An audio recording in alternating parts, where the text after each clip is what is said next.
बिस्मिल्लाहिर्रहमानिर्रहीम। नाज़रीन अस्सलाम वालेकुम, मैं हूँ इमरान वसीम। नाज़रीन, इस प्रोग्राम में पाकिस्तान तहरीक इंसाफ की एहतजाजी तहरीक के हवाले से एक बड़ी अहम ख़बर आपके साथ हम शेयर करने जा रहे हैं।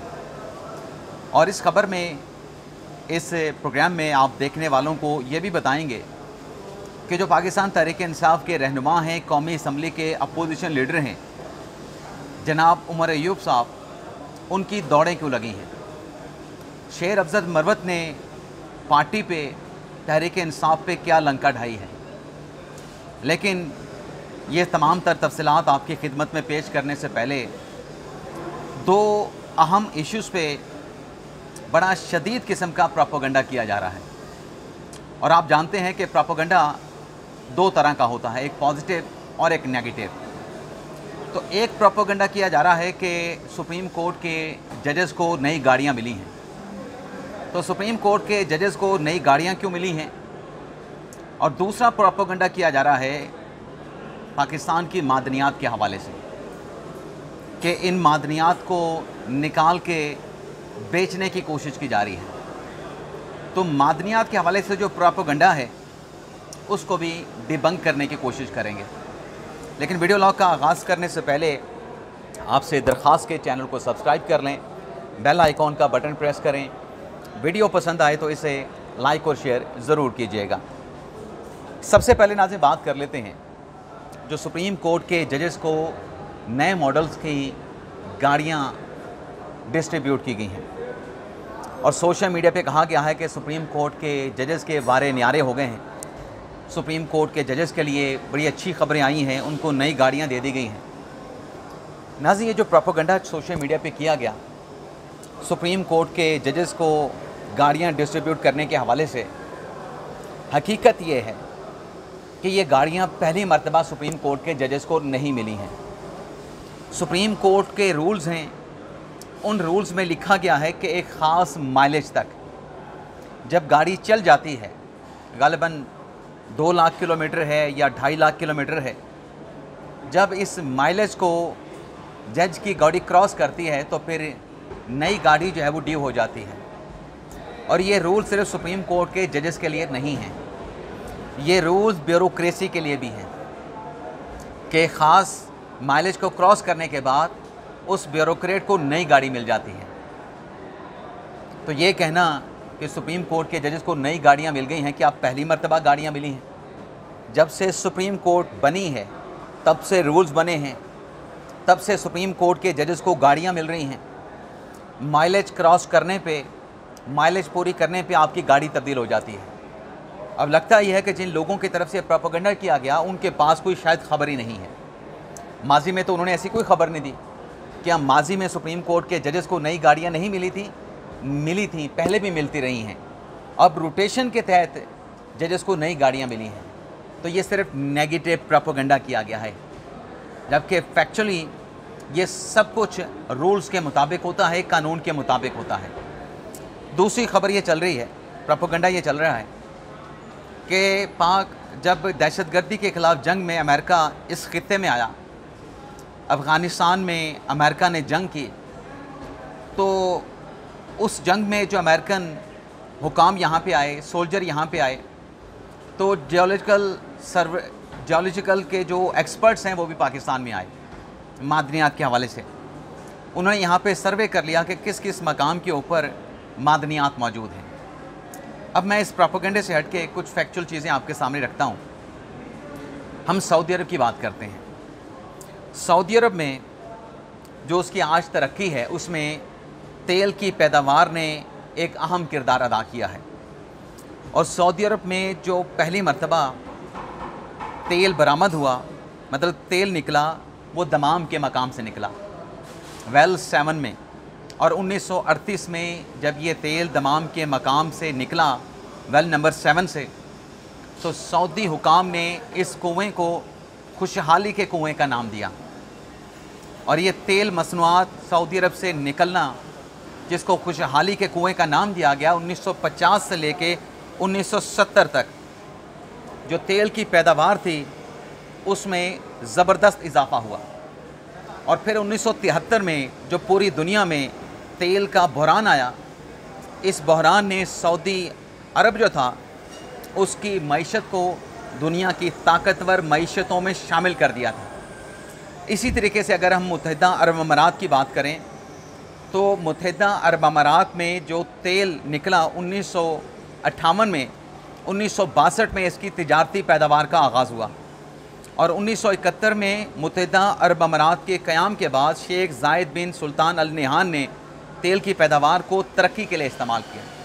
यानी सऊदी अरब और मुत्तहिदा अरब अमारात ने जो तेल के कुएँ वहाँ पे निकले, जो तेल निकला, जो तेल की पैदावार की गई, उसको एक्सपोर्ट करके इससे जो हासिल होने वाली आमदन थी, मुत्तहिदा अरब अमारात ने अपना इंफ्रास्ट्रक्चर दुरुस्त किया, सेहत और तालीम के ऊपर इसको खर्च किया गया और शोबाजात पे इसके खर्च किया गया। लेकिन सऊदी अरब ने तेल की आमदन से जदीद शहर भी बनाए, मुत्तहिदा अरब अमारात ने भी बनाए और सऊदी अरब जो था उसने तेल की आमदन को इंफ्रास्ट्रक्चर, सड़कें, एयरपोर्ट, हॉस्पिटल, स्कूल, तालीम, मस्जिद के शूबे में, दिफाई निज़ाम में और समाजी खिदमात में और सबसे बढ़ के मज़हबी मकामात जैसे हरमैन शरीफ हैं उसकी तौसीफ़ पे इसको खर्च किया गया। तो आज जो कहा जा रहा है ना कि हमारी हुकूमत, रियासत अपने जो मादनी वसाइल हैं, जो मादनियात हैं, उनका सौदा करना चाहते हैं, उनको बेचना चाहते हैं निकाल के, क्या इन मादनियात को ज़ेर ज़मीन रख के इनका मकबरा बनाना मकसूद है? आपकी कौमी दौलत है, इसको निकाल के बेचना ही मुल्क के मफाद में है। इसको ज़मीन के नीचे रखना क्या मुल्क के मफाद में है या मुल्क के नुकसान में है? जितना अरसा ये पड़ी रहेंगी, ये मादनियात पहाड़ों के नीचे ज़ेर ज़मीन रहेंगी, इसका आम पब्लिक को क्या फ़ायदा है? फ़ायदा तभी होगा जब इसका आपको निकाल के आप इसको प्रोडक्ट की सूरत में इन्वेस्टमेंट ला के इसको दुनिया में एक्सपोर्ट करेंगे। तो ये जो प्रोपेगेंडा हो रहा है कि मादनियात के हवाले से ये हो गया, फ़लाँ हो गया, ये सिर्फ मनफी प्रोपेगेंडा मईशत के ख़िलाफ़ किया जा रहा है। अब नाज़रीन आते हैं हमारे वीडियो लॉग की जो बाकी अहम ख़बरें हैं। तहरीक इंसाफ की एहतजाजी तहरीक, जो इमरान खान साहब ने ऐलान कर रखा है कि हमारी पार्टी एहतजाजी तहरीक शुरू करेगी। हमारी पार्टी के फ़लाँ लोग, बैरिस्टर गौहर साहब, गंडापुर साहब और सलमान अकमर साहब इस तहरीक के रूह रवा होंगे। अब ये एहतजाजी तहरीक इन्होंने, आज हम 28 जुलाई को बैठे हैं, 5 अगस्त तक इमरान खान साहब ने कहा था कि इसको हमने पीक पे लेके जाना है, अरूज पे लेके जाना है। और आज के दिन की अगर हम बात करें तो आपको इस तहरीक का मोमेंटम पूरे मुल्क में या मुल्क की किसी जगह पे आपको नज़र नहीं आएगा। और ये मैं बात क्यों कह रहा हूँ, इसका एतराफ़, इसका इजहार इमरान खान साहब ने ख़ुद भी पार्टी के रहनुमाओं के साथ, अपनी बहनों के साथ, लीगल टीम के साथ मुलाकात करते हुए किया है कि जो एहतजाजी तहरीक हमने 5 अगस्त तक नुक्ता अरूज पे लेके जानी है, उसमें मोमेंटम नज़र नहीं आ रहा। और ख़ान साहब ने अल्टीमेटम, वार्निंग, पैगाम ये भेजा था कि आपस के इख्तलाफात को ख़त्म करके आप एहतजाजी तहरीक पर तवज्जो मरकूज़ करें। तो एहतजाजी तहरीक का ऐलान तो इमरान खान साहब का है, लेकिन अब उसमें जो एक बड़ी तब्दीली देखने को मिल रही है और उस तब्दीली से जो तहरीक इंसाफ की इस तहरीक को एक बड़ा झटका लगा है, वो ये है कि अब चीज़ों को तब्दील करके एक नए अंदाज से मीडिया पे पेश किया जा रहा है। क्या कहा जा रहा है? ये कहा जा रहा है कि 5 अगस्त जो है वो तहरीक का नुक्ता आगाज़ होगा। नुक्ता अरूज नहीं बल्कि 5 अगस्त से तो ऑनवर्ड्स हमारी तहरीक का आगाज़ होगा। ये गंडापुर साहब ने भी स्टेटमेंट दिया है। अब सवाल ये है कि नुक्ता आगाज़ जो है वो कभी नुक्ता अरूज नहीं हो सकता। आगाज़ से आप अरूज नहीं पकड़ सकते। अरूज आपने जाके एंड में देखना है। 5 अगस्त को शुरू करेंगे तो उसकी इंतहा क्या होगी, उसकी कोई तारीख नहीं दी गई। हाँ, ये ज़रूर है कि गंडापुर साहब ने 90 दिन की एक डेडलाइन दी थी कि 90 दिन के अंदर हमारी सियासत का फ़ैसला हो जाएगा। खान साहब बाहर आते हैं, खान साहब बाहर नहीं आते, हमने सियासत करनी है, हमने सियासत नहीं करनी, ये 90 दिन के अंदर आर या पार हो जाएगा। तो एक तो ये तब्दीली देखने को मिली। दूसरा ये है कि यह एहतजाजी तहरीक तो PTI ने शुरू करनी थी। इस तहरीक को PTI ने लॉन्च करना था, अपनी तंजीमों को मुतहरिक किया जा रहा था, इजलास बुलाए जा रहे थे, लाहे अमर त्याल किया जा रहा था। लेकिन अब ये कहा जा रहा है कि जो तहरीक PTI ने शुरू करनी थी, PTI के क़यादत ने, PTI के रहनुमाओं ने शुरू करनी थी, अब ये तहरीक PTI नहीं चला रही, बल्कि इस तहरीक को आउटसोर्स कर दिया गया है। किसको आउटसोर्स कर दिया गया है? महमूद खान अचकज़ई साहब, जिस अपोजिशन इत्तेहाद के सरबराह हैं, जिसका ना सर है जिसका ना पैर है, तहरीक तहफ़्फ़ुज़ आईन पाकिस्तान। अब ये तहरीक इस प्लेटफॉर्म से चलाई जाएगी। तहरीक तहफ़्फ़ुज़ पाकिस्तान के प्लेटफॉर्म से इस तहरीक को लॉन्च किया जाएगा, इस तहरीक को चलाया जाएगा। इनके तो आपस के इख्तलाफात ख़त्म नहीं हो रहे थे। पाकिस्तान तहरीक इंसाफ के इमरान खान साहब इख्तलाफात ख़त्म करके तहरीक पर तवज्जो देने के ऊपर जो है एम्फसाइज़ कर रहे थे, लेकिन अब जब इसको आउटसोर्स कर दिया गया तो फिर इनकी अपनी ज़िम्मेदारी, इनके वर्कर्स की, इनके लोकल जो इनका स्ट्रक्चर है पाकिस्तान तहरीक इंसाफ का, उन पर ज़िम्मेदारी तो फिर ख़त्म हो जाएगी। वो उस तरीके से ज़िम्मेदारी लेने के लिए तैयार भी नहीं होंगे कि ये तो तहरीक तहफ़्फ़ुज़ पाकिस्तान की तहरीक है, इसमें PTI का कितना रोल है। और आपस के जो मैंने कहा कि इनके इख्तलाफात और दरारें मौजूद हैं, जब आप इसको आउटसोर्स करेंगे और एक ऐसे अपोजिशन इत्तेहाद को करेंगे जहाँ पर और भी ढेर सारी सियासी जमातें मौजूद हैं, वहाँ पर जो इख्तलाफात होंगे, जो मुख्तलिफ सोच होगी, इस एहतजाजी तहरीक का क्या बनेगा, ये किस हद तक कामयाब होगी, इसका अंदाज़ा ख़ुद कर लें। तो ये आउटसोर्स करने का जो फ़ैसला है, इसने इस तहरीक को एक और झटका पहुंचाया है। पार्टी इख्तलाफात ने तो पहुंचाया था, लेकिन आउटसोर्स करने के इस फ़ैसले को कि तहरीक तहफ़्फ़ुज़ पाकिस्तान के प्लेटफॉर्म से ये तहरीक चलेगी, ये इस मूवमेंट को एक और बहुत बड़ा झटका है। और इस पर बात भी की है शेर अफ़ज़ल मरवत साहब ने। शेर अफ़ज़ल मरवत साहब जिन्हें पार्टी से निकाला गया, लेकिन आज भी वो MNA हैं, PTI के वोटर्स के साथ सपोर्ट के साथ आज भी वो रुकने कौमी असम्बली हैं। और शेर अफ़ज़ल मरवत साहब ने कहा है कि ये तहरीक जो है, अलीमा खान साहबा जो पार्टी में सियासी मदाखलत करती हैं, सियासी फ़ैसले करती हैं, उन फ़ैसलों की निगरानी करती हैं, पार्टी के लोगों को इंस्ट्रक्शन देती हैं, हदायत देती हैं, तो इस तहरीक को लीड जो है वो अलीमा आपा को करना चाहिए, अलीमा खान साहबा को करना चाहिए। ना सिर्फ अलीमा खान साहबा को करना चाहिए, बल्कि शेर अफ़ज़ल मरवत साहब ने भी कहा कि उनके बच्चे भी शामिल होने चाहिए। बाकी वर्कर्स के बच्चों को तो आगे लेके आते हैं, उनके लिए तो मसाइब और मुश्किलात होती हैं, लेकिन मरवत साहब ने कहा कि मेरी ख्वाहिश ये है कि अलीमा खान साहबा इसको लीड करें।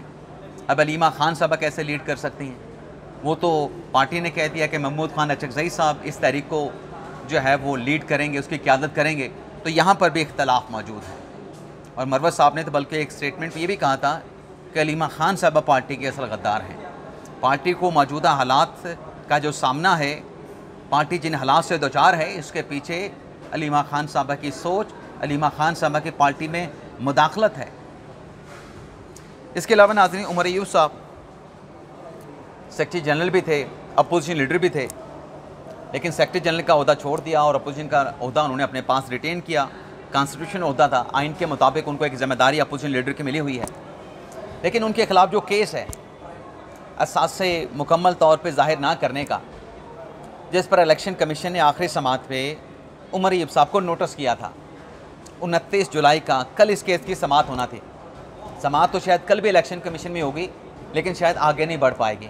वजह क्या है? क्योंकि इलेक्शन कमीशन के इस नोटिस ने जनाब उमर अय्यूब साहब की दौड़ें लगवा दी। उमर अय्यूब साहब ने पेशावर हाई कोर्ट से रिजू किया और पेशावर हाई कोर्ट के 2 रुकनी बेंच ने उमर अय्यूब साहब की इस दरख्वास्त पर इलेक्शन कमीशन को कार्रवाई करने से रोक दिया है कि जब तक पेशावर हाई कोर्ट इस केस को डिसाइड ना करे, इलेक्शन कमीशन कार्रवाई को आगे ना बढ़ाए। और पेशावर हाई कोर्ट में उमर अय्यूब साहब की लीगल टीम का ये कहना था कि जो कानून के अंदर मियाद दी गई है वो 120 दिन की दी गई है। 120 दिन की मियाद गुजरने के बाद इस मामले पे इलेक्शन कमीशन कार्रवाई नहीं कर सकता। इलेक्शन कमीशन की कार्रवाई 120 दिन की मियाद गुजरने के बाद गैर कानूनी है, गैर आइनी है। तो पेशावर हाई कोर्ट ने इन दलाइल के ऊपर हुक्म इम्तना किया है और पेशावर हाई कोर्ट का कहना है कि केस को सुनने के बाद डिसाइड किया जाएगा। बड़े अहम सवालात उठाए गए हैं, तब तक इलेक्शन कमीशन फर्दर इस केस को, इस मामले को प्रोसीड ना करे। इसके साथ साथ नाज़रीन, एक और PTI का केस है जो PTI के 12 अरकान को कन्विक्ट किया गया था 6-6 माह के लिए। उन सज़ाओं को, जो 2 मुकदमात में सज़ाएँ हुई थी थाना रमना पे अटैक करने के हवाले से, उसको लोकल अदालत ने, अपीलेट फोरम ने सस्पेंड कर दिया था। लेकिन जो तीसरा केस था थाना तरनौल पे अटैक करने का, उसमें सज़ाएँ सस्पेंड नहीं हुई थी। तो आज जज ताहिर अपना मुरीद अब्बास साहब ने जो तीसरा मुकदमा है उसमें PTI के 4 कारकुनान की जो सज़ाएँ हैं उन्हें जज मुरीद अब्बास साहब की अदालत से सस्पेंड कर दिया गया है मुअत्तल कर दिया गया है और आइंदा की तारीख के लिए मुतलका जो फ़रीक़ैन हैं उनको नोटिस जारी करके उनसे जवाब तलब कर लिया गया है। इजाज़त चाहते हैं नाज़रीन, अल्लाह हाफ़िज़।